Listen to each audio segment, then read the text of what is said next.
Bismillahirrahmanirrahim. Assalamu alaykum, hörmətli görürmənlər. İstiqlal gündəlik xəbərlər proqramımızı görüşünlərlə qarşılayırıq. Mən Abdullah Yılğun. Proqramımızda vətənimiz Şərq Türkistan və dünya gün tərtibidəki ən mühim xəbərlərini huzuruna sunumuz. Qənəmizdə xətanlar ekranımızda olsun. Xitay Aqtaşlıq kitabidəki səfsətələrini alohida təşviq qilishga kuchuməkdə. Atalmış Uyghur Abdunum rayonluq siyasi kengash aylıq yığın açıb, atalmış Şinjanның köp millat toplashib o'ltiraqlashish, köp xildən tang mavjud bo'lib turish tarixini yaxshi so'zlash, millatlar ittifoqligi xizmatini kuchaytirish qatorliq irqiy qirg'inchilik siyosati iboralarini ta'kidladi. Xitoyning Sharq Turkistondagi tashviqot organi atalmış Şinjan gazetining xabarida qayd qilinishicha, atalmış Uyghur Abdunum rayonluq siyasi kengash 16 aprel oylik suhbat yig'ini ochgan bo'lib, siyasi kengashning raisi Qo'rchoq amaldor Nurlan Abilmajin yig'inga riyosatchilik qilgan. Yig'inda millatlar ittifoqligi xizmati bilan asosiy qatlam jamiyat idora qilishning unumli yo'g'rilishini olg'a siljitish, Xitoy tili yoziqini kengaytirish salmoqini zo'raytirish, atalmış Junxo millati o'rtaq gavdasi engini kuchaytirish, har qaysi millatlarning aralashishi, yo'g'rilishiga turtki bo'lish qatorliq terror iboralari ta'kidlangan. Nurlan Abilmajin yig'inda so'z qilib, Sharq Turkistonning ko'p millat to'plashib o'ltiraqlashish, ko'p xil madaniyat yo'g'rilish, ko'p xil din tang mavjud bo'lib turish tarixini yaxshi so'zlash kerakligi, madaniyat orqali oziqlantirishni gavdalantirish, Xitoy tili yoziqi bo'yicha tarbiyalashni umumyuzlik kuchaytirish kerakligi haqida bildirilgan. Sharq Turkistonning asli egalari bo'lgan Uyg'urlar va boshqa turkiy xalqlarning madaniyat, e'tiqod, til yoziq, urf-odat qatorliq barliq jihatlardan Xitoylardan farqli bo'lishi, ishg'oliyatchi Xitoyning tajovuzchilik tarixini fosh qiladigan amaliy isbotli bo'lib qolmay, Xitoyning Sharq Turkistonni butunlay xitoylashtirish planiga to'salg'i bo'lib kelmoqda. Bu sababli Xitoy Sharq Turkiston xalqining diniy milliy kimligini, tarixini o'chirishga, burmilashga urinib kelmoqda.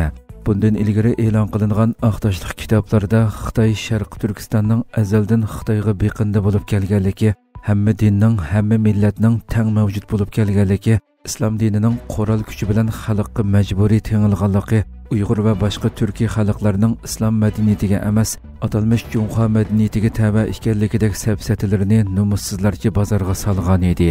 Bu qatimliq yig'inda Xitoy mazkur yolg'on yavudoqlarni xalqqa alohida tashviq qilish, majburiy singdirish kerakligini bosh tema qilgan. 200 ga yaqin xalqaro mehmonxonaning Sharq Turkistonda Xitoyning jinoyatlariga sherik bo'layotganligi bildirildi.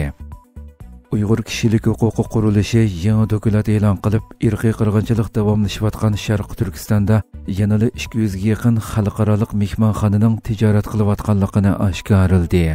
Washingtonga joylashgan Inson haqlari tashkiloti Uyg'ur kishilik huquqi qurilishi 17 aprel yangi dokument e'lon qilib, xalqaro jamiyatning chaqiriqlari va ogohlantirishlarga qaramay 189 xalqaro mehmonxonaning Sharq Turkistonda tijorat qilayotganligini yoki tijorat qilishni planlaganligini ko'rsatdi. Buning ichida 115 mehmonxona allburun Sharq Turkistonda mavjud bo'lib, yana oz deganda 74 mehmonxona qurilish yoki planlash bosqichida ekan. Dokumentda aytilishicha, mehmonxona sonining tez sur'atda eshishi Xitoyning Sharq Turkistonda irqiy qirg'inchilik sayohati tashviqotini kuchaytirish, sayohat nuqtalarini ko'paytirish harakati bilan mos qadamda bo'lgan.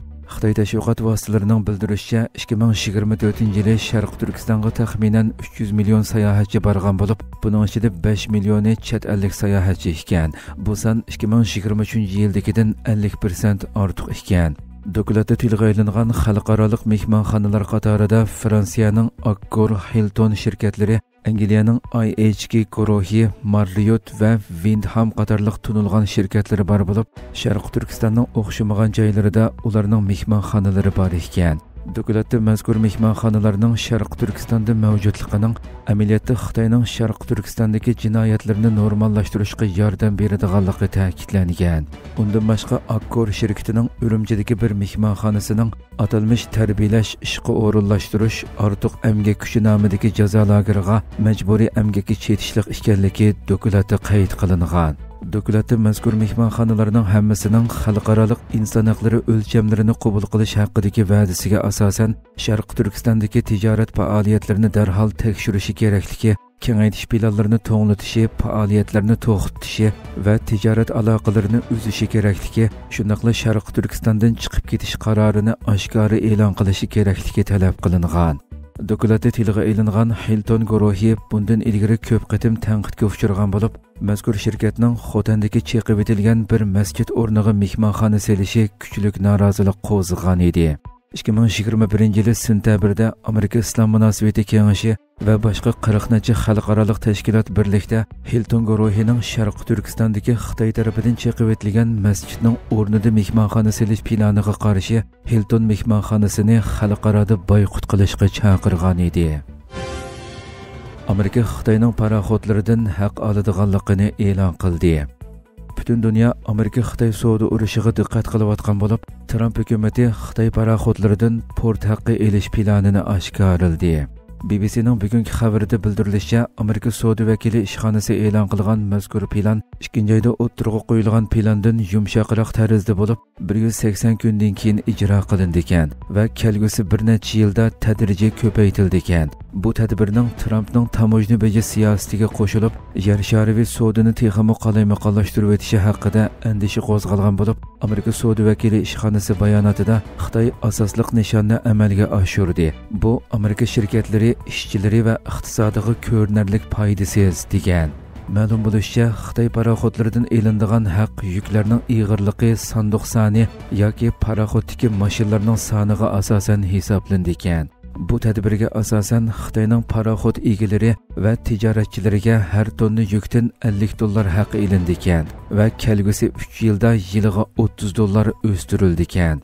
Kelgusi 3 yilda Xitoyda yasalgan paraxodlardan har tonnasi uchun $18 yoki har sanduq uchun $120 haq ilindi ekan va tadrijiy o'stirildi ekan. Undan boshqa Amerikaning portlariga quruq kelib, ko'mir yoki oshliq qatorliq eksport yuklarini to'shib ketadigan paraxodlardan haq elinmaydi ekan. Navbatda Amerikaning tamojna beji qarori Xitoyga markazlashgan bo'lib, 245% ga yetgan. Boshqa davlatlarning bo'lsa 7-oydan burun faqat 10%lik boj topshirishi bekitilgan. Oqsaroy Jek Sullivanning Xitoy haqidagi so'zlariga inkos qaytardi. Amerika bilan Xitoy o'rtasidagi savdo urushi qattiq keskinlashayotgan bir paytda Amerikaning sobiq davlat bexatarlik maslahatchisi Jek Sullivanning Xitoyga qattiq qo'l bo'lmasligi haqidagi bayonlari Oqsaroyning noroziligini qo'zg'adi. Bayden hukumatida davlat bexatarlik maslahatchisi bo'lib vazifa o'tagan Jek Sullivan hozir Harvard universiteti Kennedy siyosat institutining professori bo'lib, u yaqinda so'zlagan leksiyasida Trump hukumatining Xitoyga qaratgan siyosatlarini tanqid qilgan.